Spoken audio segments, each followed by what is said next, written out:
ඔයගොල්ලෝ සාදරයෙන් පිළිගන්නවා මගේ YouTube channel එකට Travel with Chef. ඉතින් ඔන්න අදත් මම රෙසිපි එකක් අරන් ආවා. ඒ තමයි මේ chicken sandwiches එකක් හදාගන්න කියලා. ඔයගොල්ලෝ දන්නවා ඉතින් මේ chicken sandwiches ඉතින් හරිම popular කොහේ ගත්තත් මොකද සමන්ට රැකියාවට ගෙනියන්න වැඩපළ වෙන ඉස්කෝලේකට ගෙනියන්න ඒ ආදී ගොඩක් අවශ්‍ය වෙනවා මේක හදාගන්න. ඉතින් සමහර අය දන්නේ නැහැ මේ කොහොමද මේක හදාගන්නේ කියලා. ඉතින් මේක හරිම ලේසි. සමහර ඉතුරු වෙන chicken වලින් පාවිච්චි කරන්න පුළුවන්. roast chicken වගේ දේවල්. නැත්නම් තමන්ට chicken කෑල්ලක් ගෙනල්ලා ඒක කලින් දවසේ මේ ස්ටීම් කරලා හොත් නැත්නම් වතුරේ දාලා තම්බලා අරගෙන ඒක පොඩි කෑලි වලට කපාගෙන අපිට පුළුවන් mayonnaise sauce mix කරලා මෙන්න මේ මම අද හදන්නේ කියලා දෙන sandwiches එක හදාගන්න. ඉතින් බලමු කොහොමද මේක හදාගන්නේ කියලා. ඉතින් මේ තමයි මම ඔයගොල්ලන්ට කියපු මේ chicken එක. ඇත්තට මම මේක chicken breast එකක් අරගෙන තම්බලා අරගෙන ඊට පස්සේ මේ වගේ පොඩි පොඩි කෑලි වලට කපා ගත්තා. මේක ඉතින් හරි soft. ඉතින් මම ඒ තම්බද්දි මම ලුණු ටිකක් එකතු කරා මේකට. එතකොට මට ඊළඟට අපිට අවශ්‍ය වෙනවා මේ රතු පාට ලුණු මේ වගේ පොඩියට කපා ගන්න. ඉතින් ඒක නොදා ඉන්න පුළුවන්. ඔයගලන්ට ඕන නම් ඒ වගේම කොරියන්ඩර් කොළ තියෙනවා නම් එහෙමත් දාන්න පුළුවන්. කොත්තමල්ලි කොළ. ඊළඟට මේකේ වැඩිම රස දෙන්නේ අපි මේ mayonnaise sauce එකකින්. ඉතින් ලුණු ස්වල්පයක් තියෙන අවශ්‍ය නම් ලුණු ටිකක් දාගන්න. ඊට පස්සේ ගම්මිරිස්. මෙන්න මේ ටික තමයි අපිට අවශ්‍ය වෙන්නේ. නමුත් සමහර කට්ටිය කැමති වෙනවා මේකට දැවිල්ලට කන්න. එහෙම කනවා නම් අපිට පුළුවන් ආමිරිස් ටිකක් කීනේට කපලා දාගන්න පුළුවන් කොච්චි. ඒ තමන්ට මතක තියාගන්න හැබැයි මේකට දාන්න එපා මේ මිරිස් කෑලි වගේ දේවල් දාන්න එපා. පුළුවන් නම් අමු මිරිස් වලින් වගේ දෙයකින් දාන්න පුළුවන්. නැත්නම් ගම්මිරිස් ටිකක් දාලා ඒ රසය විදිහට හදාගන්න පුළුවන්. ඉතින් මම මේක කියලා දෙන්නම් කොහොමද මේක හදාගන්නේ කියලා.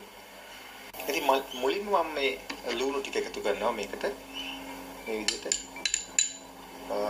අවශ්‍යයි මේ ප්‍රමාණයක් හොඳටම සුදු ලුණු දාලා මේක මම හිතන්නේ තෙලේ දාලා ඒක පුත් බදින්න යන්න ඕනේ. මේක ඇත්තට මම සර්ව් කරන්නේ සීතලට. ඊළඟට විතර mayonnaise sauce තියෙනවා. mayonnaise ටික වැඩි කර දාන්න. හරිම රසයි. ඊළඟට මම එකතු කරනවා ගම්මිරිස් මේ වගේ මේ නැවුම තලාගෙන ගත්තයක් ගන්න. ඒකට ඒක තමයි තව රසය හරිම රසයක් එනවා ඒක අලුත් පිට ගන්නකොට. ඊට පස්සේ මේක මේ විදිහට කවලම් කරගන්න පුළුවන්. ඉතින් මම මේ විදිහට මේක කවලම් කරගන්න මේ වගේ හැන්දකින්. ඔයගොල්ලෝ දන්නවා ඇති සෑන්ඩ්විචස් ගත්තාම මේ ලෝකේ සෑන්ඩ්විච් වර්ග ගන්නාවක් තියෙන එක විදිහට හදන්න පුළුවන්. ඉතින් මේක මම හරිම ලේසියෙන් සිම්පල් ඔයගොල්ලන්ට හදාගන්න පුළුවන් විදිහක් තමයි මම කියලා දෙන්නේ. ඊට තමයි ඔයගොල්ලෝ මීට කලින් දැනගන්නත් ඇති මේක. ඉතින් මේ විදිහට මේ කවලම් කරලා නැත්නම් ඔයගොල්ලන්ට ඕන මේක තව ගර්කින් වගේ දේවල් තියෙනවා. ඔයගොල්ලෝ පිටට ඉන්න අය දන්න දාන්න පුළුවන්. ඉතින් මෙන්න මේ වගේ ප්‍රමාණයක් තමයි අපි හදාගන්න ඕනේ. මේක ඕනට වඩා වැඩිත් නැහැ. දැන් සෝස් chicken තියෙනවා. මේ ලුණු හොඳට පේන්න තියෙනවා. ඉතින් මෙන්න මේ විදිහට තමයි මේක අපි හදා ගන්න ඕනේ. රස අනිවාර්යයෙන්ම හරියටි. ඊට පස්සේ මම ඔයාලට කියලා දෙන්න කොහොමද මේක අපිට පාම් පෙත්තේ මේක දවට මේ තියාගන්න කියලා. ඉතින් මුලින්ම මේ වගේ පාම් ටික එකට එලාස්ටික් එකද මම පාම් පෙත්ත සෙට් එකක් හදනවා. ඒකදී ඔයාලන්ට ඕන නම් මේක බටර් ගන්නත් පුළුවන්. එහෙම නැත්නම් අපිට මෙතන ඉතුරුලා තියෙන mayonnaise sauce තියෙනවා. ඒකම පුළුවන් මේ විදිහට ගන්න. මේක මුකුත් නොදා මේක මේ මිශ්‍රණය දාන්න එපා. මොකද නැත්තම් වේලන ගත සමහර අයින් වලින්ම වේලන ගතියක් තියෙනවා. ඒ නිසා අපි මේ විදිහට මේ mayonnaise sauce මේකේ මම පොඩි ප්‍රමාණයක් මේ විදිහට ගන්න.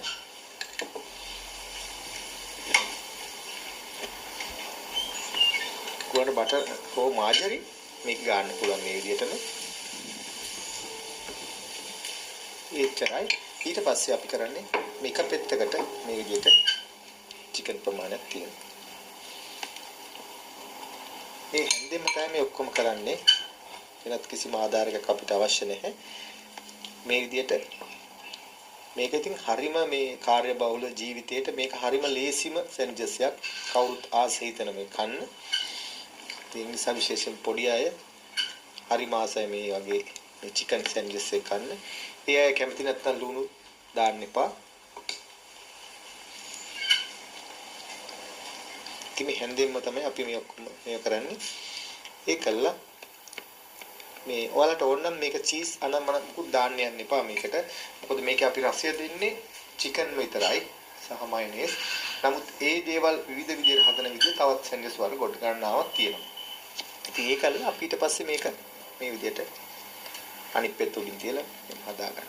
ඒකල මතක තියාගන්න මේක පොඩි අතින් පොඩ්ඩක් මෙහෙම ප්‍රෙස් කරන්න. ඒකල් ඉවරලා කකුඩි මේ විදිහට තියාගත්ත මේ සෙට් එක. ඊට පස්සේ ඔයාලට ඕන නම් මේක ටෝස් කරන්න පුළුවන්. ටෝස් කරන්න කියන්නේ මේක අපිට පෑන් එකක් උඩ පුළු තියලා මේක මේ ටෝස් කරගන්න පුළුවන්. එහෙම නැත්නම් ඔයගොල්ලෝ දාන්න ටෝස් කරන වෙනම ප්‍රෙස් එකක් තියෙනවා ටෝස්. ඒකේ තියලා මේක ඇතුළ අපිට ප්‍රෙස් කරන්න පුළුවන් දෙපැත්ත මේක විදිහට හයි වෙන්න. ඉතින් ඔයගොල්ලෝ කැමතිද පුළුවන්. නමුත් මේක අද මම කියලා දෙන්නේ ඔයගලන්ට මේ කූල් කරලා මේ කනදී. ඊළඟට මතක තියාගන්න මේක ඕනනම් ඔයගලන්ට කපන්න පුළුවන්. නමුත් ඔයගොල්ලෝ විශේෂ පාටි එකදී උත්සවයක් වගේ ලාගෙදී නම් මේ වගේ ටික අපිට හතර පැත්ත කපලා අයින් කරන්න පුළුවන්. නමුත් ඔයගොල්ලෝ ගෙදර එදිනෙදා හදනවා නම් මේ ටික කපලා අයින් කරන්න අවශ්‍ය නැහැ. මොකද අපි සාමාන්‍යයෙන් හොටෙල්ස් වල වැඩ කරද්දී අපි මේවා අයින් කරනවා. අයින් කරලා තියෙනවා. නමුත් මම අද කියන්නේ ඒක නාස්ති කරලා දාන්න කියලා. නමුත් මෙතනදී මම මේ ඔක්කොම මේ විදිහට තියෙද්දිම තමයි කපන්නේ. ඉතින් අපි මේ විදිහට තුන් ගස් විතර කපන්නේ. මතක තියාගන්න මේ අපිට පාන් කපන්න විශේෂයෙන්ම නයිෆ් නැහැ. මේ විතර නමුත් මේක බෙඩ් නයිෆ් එක. ඉතින් බෙඩ් නයිෆ් එක කපන වඩාත් හොඳයි. මේ විදිහට කියලා මේක අතින් හොඳට ප්‍රෙස් කරලා මේක කපන්නේ තියෙන්නේ. ඉතින් මේ වගේ දෙයක් අනිවාර්යයෙන්ම බෙඩ් නයිෆ් එකෙන් කපනවා නම් වඩාත් පහසුයි. මොකද ඒකට පිළිවෙලට එන නිසා. ඉතින් මෙන්න මේ විදිහට තමයි ඒක මේ විදිහට ඇවිල්ලා තියෙන්නේ. මම ඔයාලට ප්ලේට් එක තියලා පෙන්නන්න මේ කොහොමද තියෙන්නේ කියලා. ඉතින් මේ තමයි අද මම හදාගත්ත චිකන් සෑන්ඩ්විචස් එක. ඉතින් හරිම පහසුයි. ඔයගලන්ට ඔයගලගේ වැඩ කටයුතු වලට ලේසි කරන්න තමයි මම මේ කෙටි එකක් කියලා දුන්නේ. නැත්තම් සෑන්ඩ්විචස් වර්ග ගත්තාම බොහෝමයක් තියෙනවා. ඊළඟට ඔබ මේ මට ඉල්ල තියෙන කෙනෙක් මේ ක්ලබ් සෑන්ඩ්විචස් හදන්න කියලා මම ඉදිරි වීඩියෝ එකකින් මම ඒකත් කියලා දෙන්නම්. ඉතින් මේ විවිධ කාඩ විදියට රස වෙනස් කරලා දේවල් බොහෝ දේ අපිට දාලා හදාගන්න පුළුවන්. ඉතින් මේක අද මම කියලා දුන්නේ ඔයාලගේ මේ කාර්ය බහුල ජීවිතේ හරි ඉක්මනින්ම දෙයක් හදාගන්න පුළුවන් විදියක් තමයි කියලා දුන්නේ. ඉතින් ඔයගලන්ට මේක ඇත්තටම මේක කන්න කලින් දවසේම හදලා තියලා ෆ්‍රිජ් එකේ තියාගන්න පුළුවන්. ඒ යන වෙලාවට ඔයගොල්ලෝ ට්‍රිප් එකක් යනවද රැකියාවට යනවද මේ විදිහට මේ අරගෙන යන්න පුළුවන්. ඔයගොල්ලෝ ලීසි කන්න පුළුවන්. ඒ වගේම හරිම රසයි. තිලගේ වගේම හරිම ගුණයි. ඉතින් මේ තමයි මම අද හදාගත්ත එක. මම හිතන ඔයගලන්ට ඒක හොඳට පැහැදිලි වෙයි කියලා. ඉතින් ඔන්න අද දවසෙත් ඔයගොල්ලෝ යමක් ඔයගොල්ලන්ගේ ජීවිතේට එකතු කරගන්න නැති ඔයගොල්ලෝ පියුම් කලාවේ බොහෝ දේවල් අද තියෙනවා.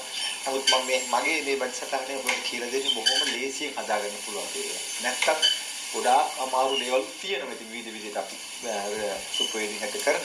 නමුත් ඒ හැමදේම කරට වඩා මම හිතනවා ඔයගොල්ලන්ට දැන් ප්‍රායෝගිකව වටිනකමක් තියෙවි. මම කෙටියෙන් මේවා ප්ලේස් කරලා කියලා දුන්නොත් කියලා. මොකද විශේෂයෙන් ඔයගොල්ලෝ කාර්ය බහුල ජීවිතයක් ගත කරන නිසා හැමෝම ඔයගොල්ලෝ වගේ මමත් ඒ වගේමයි.